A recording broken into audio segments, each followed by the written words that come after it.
today. Actually, so intense that this morning, normally what I do as part of my morning routine is I ask you guys for questions on my Instagram Live, and I have this little picture and I point up and there's a question box there. But and I try to answer as many of your questions throughout the day as possible. But today has been it was a crazy morning. Woke up at 6:30, started working, and it's been so intense that I don't think I'm gonna have time to answer those questions. So today's a little different, but we're gonna be doing a bonus round with you guys here for the Something to Prove podcast. So bring your questions, pop them below. I'm gonna bring my friend Mark Drager, and this is it. This is your Q&A time. You got a question for me? You want something answered? Pop it down below. Let's make it happen. Drager, you woke up before 6:30 because you and I were already talking at 6:15. We were already on our call at 6:15 this morning. I woke up before 6:30. Okay, so let me put this here. Put your questions below. Welcome everyone to the Something to Prove podcast. It's a very special midweek podcast episode, or I guess it's end of week, but it comes out midweek for those listening, where we answer your questions. Hello from Argentina. Hello, dude. Evan, I really enjoy your Q&A. Yeah, this is the first time all week I think that I haven't done the Q&A at the top of my feed. Anyway, so welcome everybody. Lots of people joining in. This is great. Mark and I are going to take, I don't know, how many questions are you going to take today, Mark? How many do we get through? I don't know, 6 or 7 typically. 6 or 7? So yes. You got a question? You got to be quick. Let's go. Yeah, pop exactly. that in. Let's make it happen. Let's go. Okay, the first one's coming in. This is Himanshu Sahni. Wow, I hope I got that right. I feel like I got it pretty close. It's not right. Can you see it this time, Mark? I can. What to write in our journal. What do you write in your journal, Mark? So I think that there's a few different ways you can journal, and it depends on what you want to get out of it. So something that I like to do I don't do a daily journal, but when I'm trying to work through something, I ask myself a question, and then I just write and write and write and write and write. I write the answer until I feel like I don't have anything left to write. So it's kind of like this free flowing, I ask myself questions and then I write the answers out. I know that, Evan, you've been working through a daily planner type journal from Brendon Burchard, which kind of, I guess, at the start of the week lays out, this is my intention for the week, and then here are the things I'm going to do each day to try and attack it. I've done gratitude journals in the past where at the end of each day that I would list out the 2 or 3 things that I'm feeling grateful for. Didn't keep up with that for very long, but it was something that I tried, and I know a lot of people work for it.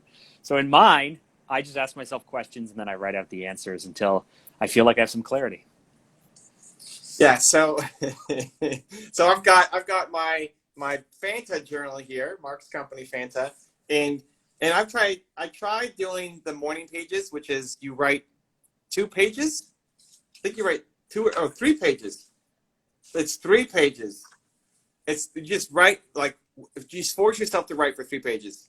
So I did this. This is February 2019. So this is a little old since I last did this, but good morning. I decided to try doing the morning pages after watching a video with Tim Ferriss about how important it is to people's morning routines.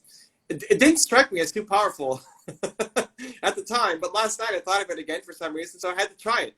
Fill 3 pages every day. It's supposed to be 8.5 by 11, so I'm cheating a bit here, but imperfect action is better than overthinking and no action. Hold on. Are you going to read us the 3 pages? No, I won't, but that's the point of the more important thing is, what does it say? What does it say on the cover of that Fanta journal? That Fanta journal that I gave you. What does it say? That's more important. I don't know, something. But the point of that was just it's just the exercise, right? What did I say in there? It's not like pouring my heart and soul. And I got into some other things it's basically a verbal. It's just a dump of what you're thinking. The biggest thing that I actually write down every morning is just, what do I want? What's my intention for the day? So I look at my my calendar. Part of what I do every morning. Okay, hold on, let me show you. I've got a giant Costco 1-liter bottle of water.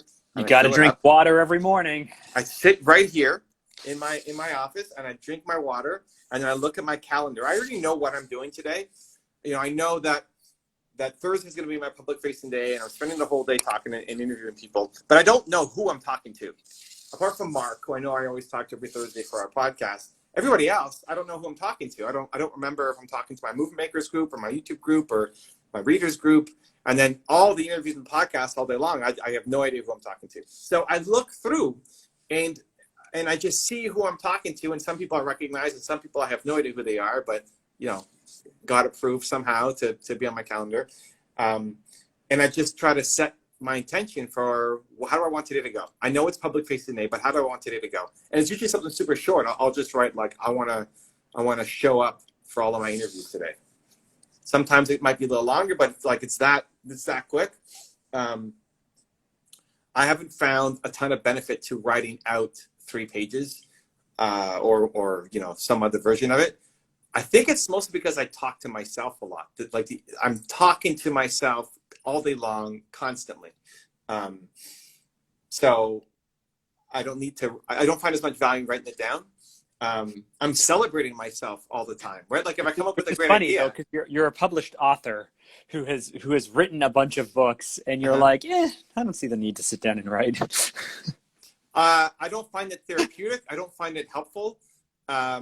Apart from just writing down the intention for the day, I like just seeing it as I write it. But apart from that, like when I come with a great idea, I'll tell myself, "Oh, that's a great idea. Evan. Oh my God, great job, Evan. You're the best." Right? Like this is the ongoing. I'm so awesome. Pat on the back. It's the constant inner dialogue. And on occasion, when I'm around, friends and people who know me well, I might say it out loud every now and then. I might remind Nina that I'm a great husband for all these reasons. This kind of thing. So I don't find a lot of value in the journaling, especially the long form journaling. But a lot of people use it as part of the morning routine. Even last night, I was reading what's Ryan Holiday's new book. Silence is the secret. Silence is the answer. Silence is the way. Something like that. It's not silence is the way. That chapter was on journaling and how many successful people journal. So I think if you have a hard time keeping track of your thoughts or getting clarity or how you want the day to go, it's a good exercise to force yourself to get it out. I didn't find a lot of value, and my hands started getting tired too after 3 pages of this. But it's just about being able to allow free-flowing thoughts. Like I see some people saying that they struggle to journal and that there are audible people. I have a transcription app on my phone called Otter. And, I went for a run earlier today and I was thinking about Evan and I was thinking about some stuff, and you can't stop running and type. So I turned on my transcription app, and as I was running, I just talked into my microphone and it recorded everything and it took care of everything. I've gone on 1 hour walks in the past where I asked myself the question, what do I value? And I roll that around my head and I just start talking. I just start talking to myself. I talk to myself for an hour, and you end up coming out with 6 pages of just stuff. But in there is something, when you reread it and you look at it again. And so it doesn't have to be written. You can record yourself. You can do videos. You can record audio, whatever's best for you, I think. Yeah, I think too, if you're also the kind of person who's sentimental and likes looking back and seeing what you were thinking 3 years ago and whatever. I mean, I'm sentimental and I look back, but I never go back through my journal. I never go through my books or anything and go yeah, but some people do. Some people that's part of their process to see their growth is to look back and say, man, this is what I was thinking 3 years ago. Oh, how nice is that? And I spend 0 time in the past, 0. So I find no value at all in that, but I'm probably not, I'm definitely not normal in that respect. So that's another good thing of you have your history, you have this history, this journal, right? This diary of things that show your growth. So I don't know, if that speaks to you, then do it. And if not, don't worry about it. Right? I love testing stuff.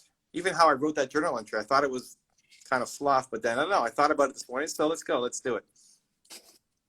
Okay. You good? I'm great. Okay, next question. It's Imvora saying, your views on hospitality and their recovery. So I think it depends on your place within the hospitality industry. I think the biggest challenge that everyone's going to face is we don't know what the future holds for everyone. So if you're an employee, then I think it's going to be a slower recovery, only because a lot of companies are still laying people off and they just don't know. And investors on Wall Street can't wait to invest money. The people who run these large companies, airlines, hotels, travel. They're just anticipating 1 or 2 years of kind of skittish travel and a slow start. So if you are in this industry, what are you going to do about it? How are you going to use this time? How are you going to use one of my wife's greatest skill sets is just the skill of hospitality. She loves connecting people. She loves bringing people together. She loves creating a warm home and baking cookies and doing all this stuff. That is like the gift of hospitality. I'm not good at that. I don't really care. I don't think when someone comes over to offer them water or a hot drink, I don't think to connect this person with that person and make them come together, which I think of hospitality. I don't care. I'm not good at making that welcoming, warm, thoughtful, caring environment. So if you are in hospitality and you're the owner of a business, what are you going to do to try and keep going? But if you work in this industry, how can you take these skills that are core to you, that made you a people person, that made you want to go into it, that made you want to help people or travel or do all of that adventure or whatever it is? If you're in hospitality, it's about people. So how can you take that skill and apply it virtually? How can you apply it somewhere else? How can you take that to create the type of company you want to create over the next 2 years while everyone else is sitting on the sidelines? Did you create? I'll come back to this question, but I want to go on a tangent. Did you create? Do you have a rule for like I need to have 6 months of cash in the bank or something like that for Fanta to survive something like this? I've always been very conservative with money, and did we have a rule for it? So March 12th was the last day I was in my office, and March 13th I had a meeting with my controller, and I said that I want to know how many months of runway we have. I want to know how we could cut expenses, and our fiscal year end is July 31st. I wanted to know what it would take to hit break even. Not if it's possible or not, what would it take to break even? And within 3 weeks, we had cut our expenses by 45%. So we took our burn rate from over 6 figures to well under 6 figure. We did that. We determined that we had only a $60,000 shortfall from break even. And I made some moves to do that. We applied for some government grants, and we got ourselves by beginning of April into a place. Now, keep in mind, I had 22 staff last year this time. I now have 7. So when we're talking about like reducing expenses, we've reduced expenses. We got very aggressive, and we made sure we were in a position so that way we were like, I wanted to know how we could be at break even by the end of our fiscal year, July 31st. Anything else we sell, anything else we do is gravy. It's profit. It's profit for us. So within 2 weeks of COVID starting, I went like atomic. Like I was like, let's imagine that everything will fall apart because we just don't know. How can we make sure that we're in a position so that way we are safe and at break even? And that makes me now more comfortable to not be in fight or flight mode, but to now be in like, what can we do as next? How can we grow? How can we take advantage of this? And anything else that's coming in is gravy. Now, we had a few projects after that canceled that we didn't anticipate.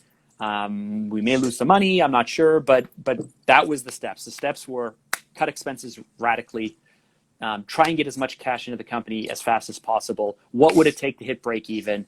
And then now we know how far ahead or behind we are. And then a bunch of other things went our way as well, which helped, but those were the steps we took. So less about having an established runway, more about just adjusting to the current reality, making fast changes. Both. I mean, we were already in the process of applying with our bank for extending our line of credit because we were doing that for some growth plans we had anyway. We paused, so we continued to get the line of credit extended, and we paused all of our growth plans. And we had a client forward us some cash for some future projects. So, I was saying to my team the other day that profit and loss, I've learned this a few times, but profit and loss doesn't really matter if you're cash flow positive. So yeah, you don't want to lose a tremendous amount of money. But if you lose some money one year and you make some money the next year, year over year, it all kind of balances out. The biggest thing that will kill you is if you don't have access to cash or if you have extended periods of loss. If it's just like you're bleeding money quarter after quarter, year after year, well, then that's nothing. But we have cash on hand, and I feel like we have a ton of future potential. So when you have cash on hand, you can make smart investments. And when you are optimistic about your growth potential, then, I don't know, maybe I'm overly optimistic, but yeah, so got super conservative on our expense side, have strong cash on hand, so I'm not worried about cash flow or paying the bills, and I feel like we have future potential. And if that happens this quarter, or if it happens this year, or if it happens next year, that future potential isn't going away. Ask because I think too many people are running too close to the edge, and one small adjustment and the whole thing goes under. So I've spent years beating myself up for not being aggressive with money. I have not leveraged money as a resource. I've not taken money from here to play over here. I haven't taken cash and then borrowed money against that asset. I haven't played that game.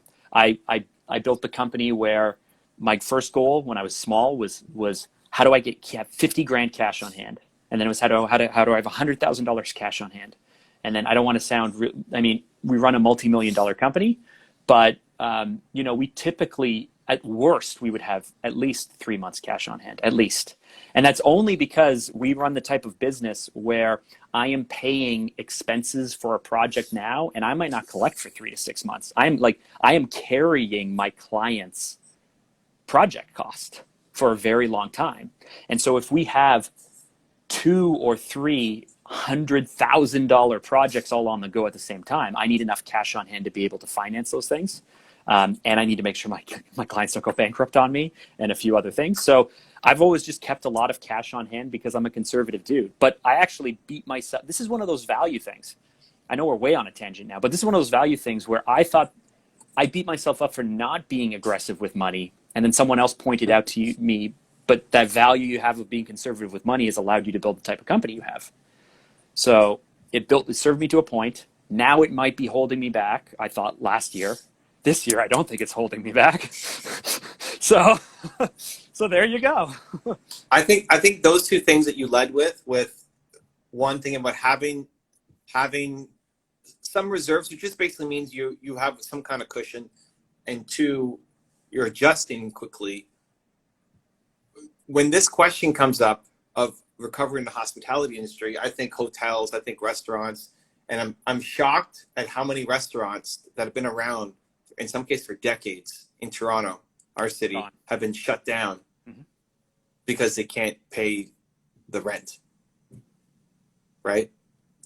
Staff is getting laid off. The government grants, people put on hold. They're getting paid most of it from the government anyway. But the rent alone, they can't afford 2 months of just rent to keep their family business alive that's been around for 22 years or something. It's crazy, the stories that are coming up. And it's sad and shocking that so many people are running their businesses so close to the line that when something like this happens, whether it's giant like COVID or just something else happens, a death in the family, or you get sick or something, and then the business just basically goes away. Now, if you're a pure startup, great, but poof, 22 years of history now just gone because of rent. You can't afford 2 months of rent. I have TDS. I pay 5 figures in rent a month. Mm-hmm. We're nowhere close to zero revenue, down. Right? 3 months, zero revenue, zero revenue. And putting out, yeah. And who knows when we're gonna come back? For opening up the cities, it's gonna be the last business open. Salsa dancing is gonna be the last business to open up. Pretty much. You're touching people, but I know. I was talking with Alex 2 weeks ago, and he was being optimistic, and I said, "Man, we're not going to get people until September if we're lucky." I'm just like, this is going to be wait to open, wait to advertise, wait to book the classes, wait to get the classes going. Yeah. I just think people, but it's not fine in terms of just running a deficit every month in 5 figures just for rent, but we're nowhere close to shutting down. It's not even an option.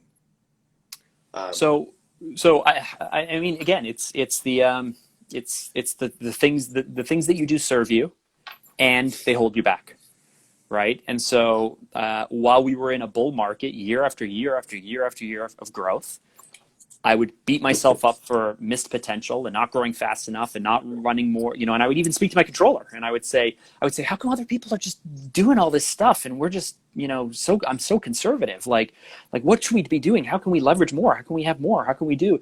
And because you're missing the second part. Maybe, but in this no, there were two components. One is be conservative, make sure you have some kind of cushion in case something goes wrong. And the other one is be super responsive to the time that you're in. Right. And so you're doing that now, being super responsive, but you weren't being super responsive to the time that you were in. Well, and so here's the benefit to this. Like, hindsight is 2020. I think there's a lot of, I'm not going to take the credit for a lot of this stuff. I think we got lucky. I think not lucky because of COVID. I think we were doing things to our business already that made us positioned to be comfortable for this. I anticipated 2 years ago that there would be a recession because I listened to economic podcasts. There have been indicators that a recession would be coming. In the fall, it was indicated it would probably be 12 to 18 months out. So I've spent the last 2 years moving staff from being full-time staff members to being contract workers, because if you're a contract worker, you can scale up and scale down your staff accordingly. I anticipated that this may happen, that there may be a recession. I don't know how I'm going to survive the recession, so I want to be able to have a company that can expand and contract on demand.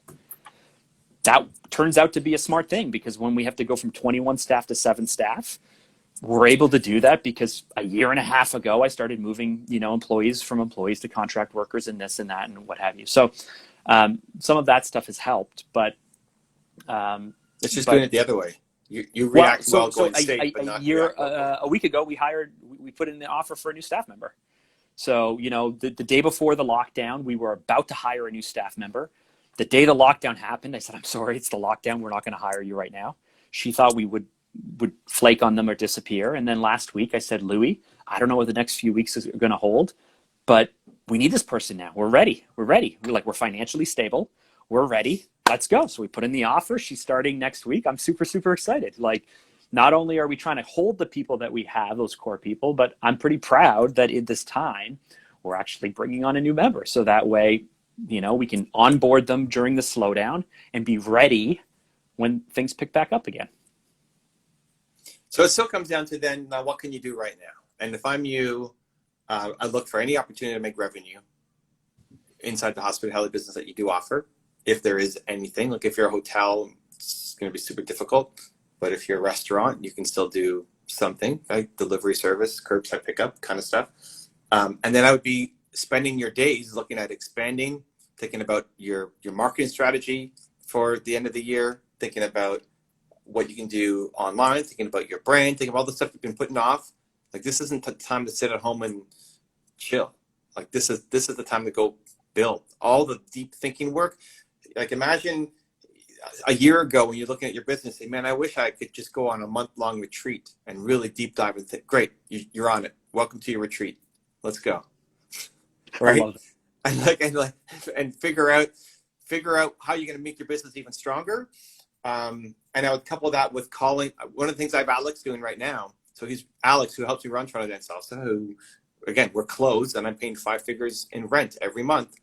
He's recruiting new instructors. He's creating online content, and he's calling every customer that we have to ask them, how are you doing?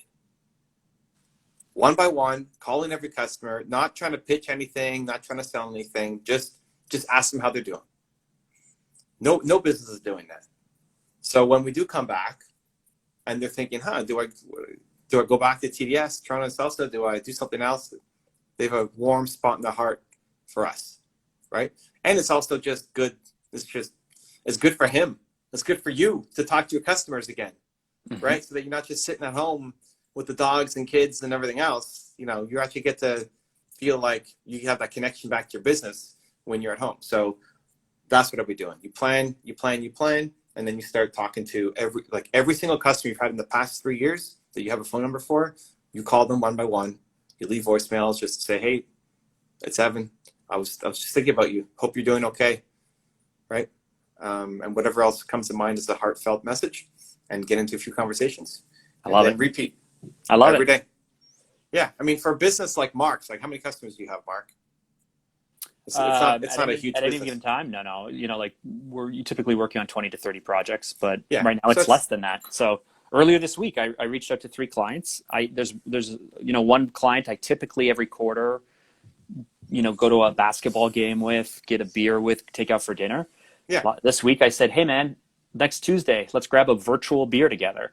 I don't even drink alcohol anymore, and he's like, yeah, that's great. And so we're going to hang out, for 1 or 2 hours and just catch up and talk. Awesome. So that's easy with a business where you have 20 clients. Mm-hmm. Hospitality, you're going to have a lot more. Maybe you don't know the phone numbers for all of them, but if you have any kind of loyalty program, any kind of customer information on them, and you've got 1,000 customers that have popped through your door in the past 3 years. If it's hospitality though, and you have a larger list and you have the ability, send out a really amazing email to your email list and then hit them on a landing page and then see who's hitting that landing page, and then maybe run a small thank you remarketing campaign on Facebook or something. It depends on your situation, but there's lots of you. Even that, you call 25 people a day. Mm-hmm. 20 people a day? 25 people a day? Right? You'll get through your list of 1,000 people still pretty quickly. But I think the secret though is to break out of the framework of hospitality is working in a building, hospitality is working in a restaurant, hospitality is being in the airline industry or travel. It's not. Hospitality is serving people because you really care about giving them the experiences that they're looking for. So how can you do that now without the buildings? There you go. All right. Well, time flies when you're having fun. Mark promised 6 questions. We got 2 in. Hey, dude, we still got 4 minutes left. Let's go. Rapid fire. Go, go, go, go, go. Really? I booked us in for 25 minutes, but okay, let's go. 25 minutes? We always go to 2:30. All right, fine. Don't gyp the people, man. When did you guys meet? Go, Mark. Evan and I met in, it was June of 2007. Oh, where did you go, camera. Evan? You flipped your camera. I tried to look at the questions. June of 2007, Evan and I met. Evan used to run a mastermind group in Toronto, and someone that when I started my company, I sublet. I got this tiny little office. Okay, you gotta go fast, Mark. We got 3 more questions. Let's June go. 2007. That's when we met. Next. Jesus. All right. Is money what motivates your guest? Me? You're my guest. Mark. I am. Yes, thank you. I like material things. I like money, but it's not my main motivator. In fact, I honestly wish it was more of a motivator for me, but it's not. Okay, Greg. Howdy. This is Greg. Do you stay away from politics? Can I say something quickly? Yeah. I was poking fun at Nina. This is hilarious. So whenever Nina's getting on a call with a customer service, rapidio. She was calling Reliance or something, the energy company. They say, hello, this is Reliance. Like, oh, hello, this is Nina calling. And then she says the thing. It's I find it so cute that she introduces herself and says her name. No, but who does that? Do you do that? Hello, this is Mark Jager calling. We should all have more politeness like Nina. Okay. I will lead with hi. We were saying good things. You said you're cute. It's Mark. You don't do that. I'll say my name a lot of times. If you're calling Bell Canada, you're going to say, hi, it's Mark? No, they'll pick up and I'll say, hi, this is Mark Drager. Because they're already going to ask for your name. They're going to ask for your address. They're going to ask for your zip code or whatever your postal code. But they don't remember. They're going to ask anyway, howdy, it's Greg. Do you stay away from politics or something worth mentioning in blog? Do you stay away from politics? I don't talk about politics. It's not my jam. The closest Mark got was when he wrote a blog post that was attacking Kanye West. Great. What does that have to do with politics? Against Taylor Swift. And it kicked off Evan's top 10 list. There you go. You like to mention that story a lot. I do. So you guys know, you want to know when we met, Mark was at the start of everything, Evan. Wow. Mark was at the start. Top 10, you're welcome. In your first book, you're welcome. Shot your first YouTube video for you. I shot your first YouTube video for you. You're welcome. What else? Listen, as you're talking, it's Nina getting all the love. Nina, you're getting lots of love in the comments. I was at Evan and Nina's wedding, so you're welcome for that. You're welcome for that. Wow. Wow, Jager. Okay, last one. What do we got? Sleemans. What's your advice to someone who has a business idea but doesn't have money? What can you do with no money, right? Listen, there's always going to be times when you're growing your business where you have no time and you have money, or you have no money and you have time. So if you have time right now, put the effort, put the hustle, put the focus in. You think that money is the answer, but what are you going to do with that money? So instead of throwing money at things, put time into learning what you have to do, doing what you have to do, getting started with what you can do, because often you have 10, 15, 20 times more money. What are you going to do? You're going to hire a bunch of people you don't even know you don't know what you're doing yet. Start the business with what you have. Yeah, and stop focusing on what you don't have. Look at how you frame that question. You're focused on what you don't have. There's going to be tons that you don't have. Entrepreneurship is always about resourcefulness, not your resources. You know how long it took me to figure out that there was never enough, right? It's just like, oh, when we finally have 5 staff, then, and then you have 5 staff, and you're like, oh, when we just have extra margins, and then your profit margins drop, and then you're like, oh, when we just have 15 clients, when we just have 12 people, there's never enough in your business. It's always when we just have finally I will. So just work with what you have. We're at time, fam. Mark, people want to find the Something to Prove podcast. Where are they going? They can go to Google. They can go to just Google Something to Prove podcast. They will find us. Appreciate you. Believe. We'll see you soon. Much love. Ciao.